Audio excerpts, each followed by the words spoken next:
very excited to introduce both an excellent human being, but also one of my dear friends, Shruti.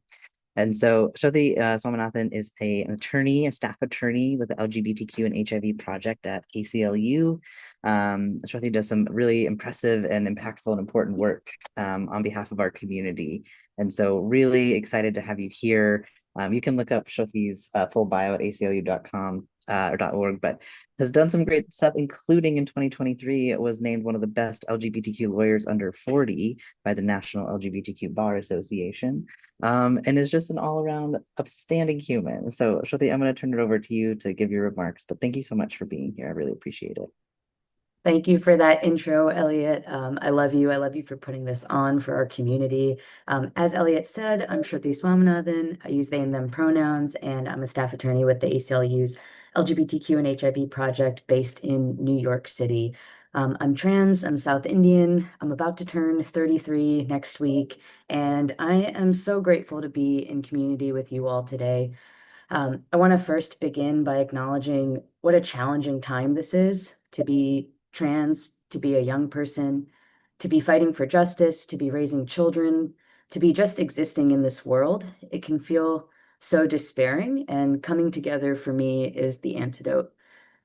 I knew that after graduating from law school, my end goal was always to work on behalf of my community. I just did not anticipate that we would be at the center of major legal and policy fights over our existence.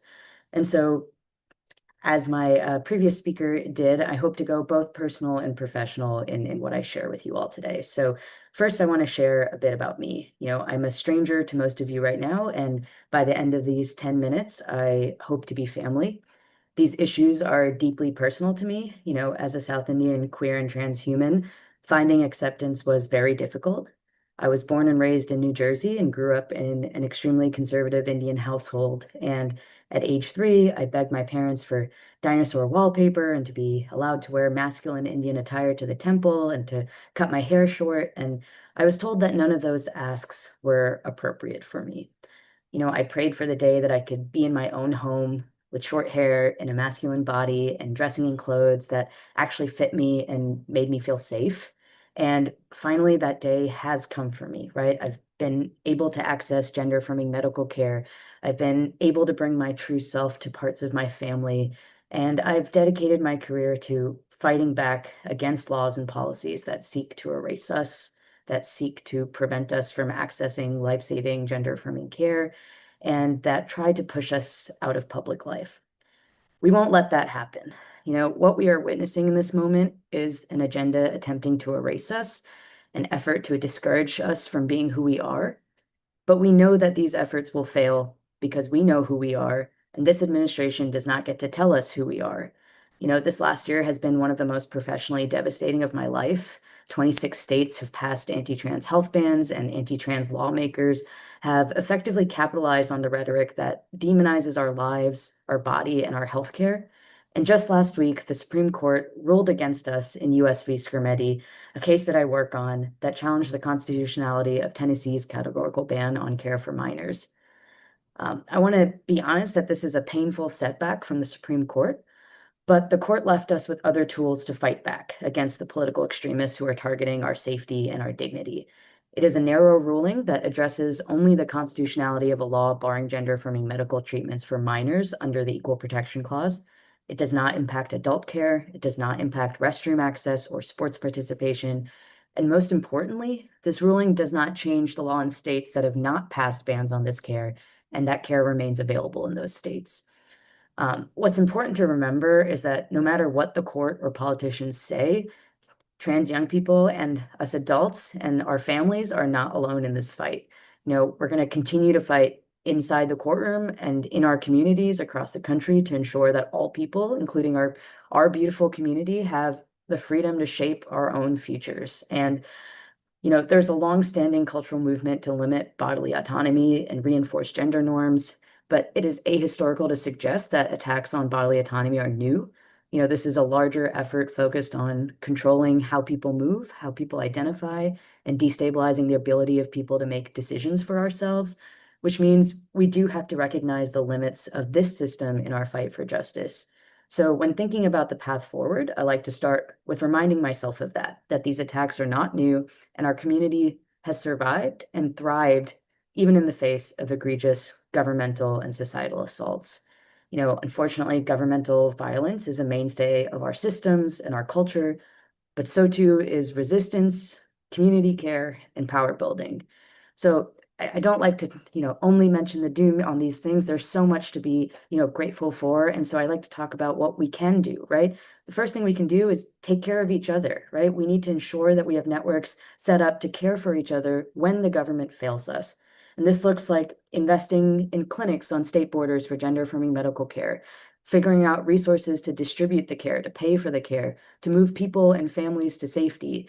Not only is this a mutual aid practice, but also a practice of building new types of infrastructures and institutions. We have a lot of learning to do because we are building our own structures under a significant amount of stress and trauma. But as trans people, we know how to get each other care. I think second, we need to invest in art and creative projects and narrative shift.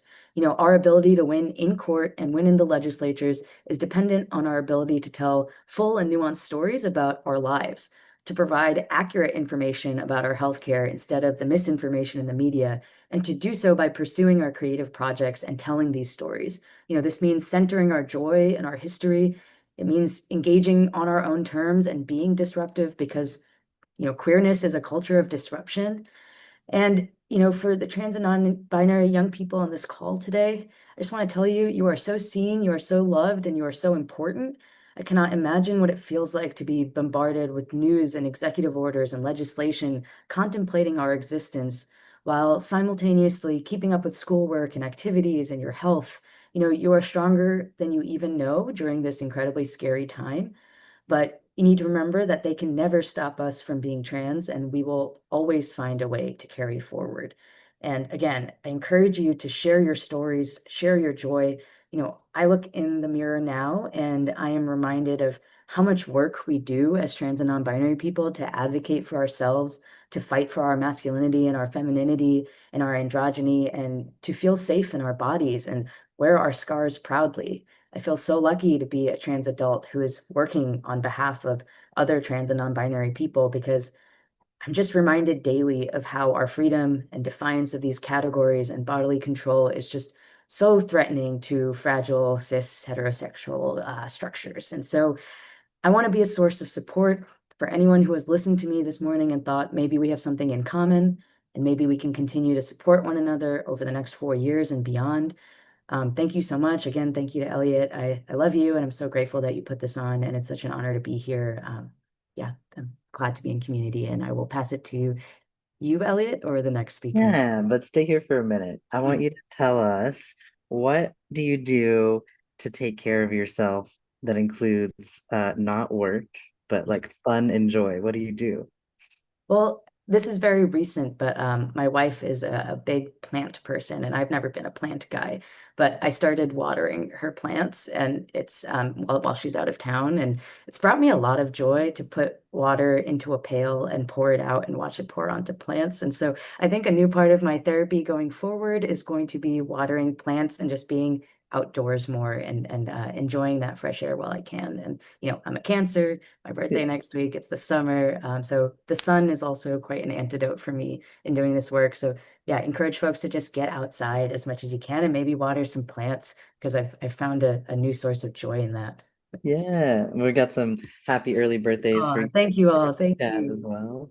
Yeah. Could you tell us what is one of the like coolest memories you've had in the past, year or so and some of the work you've been doing? Plenty of it, I'm sure, has been hard, but what are some of the like unique memories that you've taken away from this past Yeah. year? I mean, one of them is very recent. So I'm also on the challenge to the Trump administration's and State Department's new passport policy that prevents trans, non-binary, and intersex Americans from getting accurate passports. And we just, we're not losing all of the time here. This was a huge win that we got last week, just a day before Scrimeti came out, actually. And the judge in the district court in Massachusetts ruled that the classes of people who are harmed by this policy need to be certified and that the preliminary relief that we had won on behalf of our plaintiffs needs to be extended to every member of the class, which is basically anyone who is harmed by this policy. And as you know, the only people harmed by this policy are trans, non-binary, and intersex Americans because it's extremely targeted towards impacting our community. And so that win is huge. And I hope that the State Department, actually adheres to the court order. And we filed a motion last night to compel them to do so. So I'm just hopeful that our community can get accurate passports very soon. And it's bringing me a lot of joy to know that, we're able to fight and win still. Yeah, I just saw a note from Millie in the chat that her young person was so thrilled to be able to have that marker on their passport. I know, same for me. I know I updated mine in December out of, fear and worry, but it's always nice to be able to see the right information there, or at least have some peace of mind when traveling and just trying to go about your life. As a Exactly. plug for later today, Ash Orr, who's the plaintiff in Orr v. Trump for the passport case, will be joining us much later today. So if you pop back on or you stick around all day, you'll be able to also hear from them and some of the work that they've been up to with Shruti, and just this very, sort of important case that's happening right now for all of us. So one last sort of question for you, Shruti, is any sort of final words you want to send people off with as you head off into your day and back into your work world? Yeah, the point here is to overwhelm us, right? We're getting attacked by the state legislature, by the federal government. There's so much media content focused on trans, non-binary, and intersex folks. This president won an election on a campaign that, demonized our lives. And I think it's important to remember that we can provide each other joy. And I haven't, done a good job of like seeking out the spaces that I need. But, for me in the last year, especially, I've just really named that I need to be in community with trans and non-binary and intersex folks. Like I need to be able to know that we hold our truth and that no matter what happens, from the federal government, from your state, what you see on the news, we are still who we are. And there's a lot of joy in our community. And that's not to sort of, you know, say that you cannot be sad or there aren't moments that feel really dark and despairing, but coming together, like I said at the start, is really the antidote for me. And so, I'm always available to talk and my emails, I think on all of my legal papers and just yeah, I don't mean it lightly. Just reach out if you all ever need anything, especially the young people on this call. I'd really love to meet you and talk to you and be in this with you because we are in it together. Yeah. Well, thank you so, so much, my friend. Really good to see your face. And thanks for the hoodie that you posted as well. You can go order those online if you want some. I've got some that say Protect Trans Youth as well. Wear your swag. But thank you, Shruti. I hope I you have a love great you. rest of your day. I Much love you all. appreciated.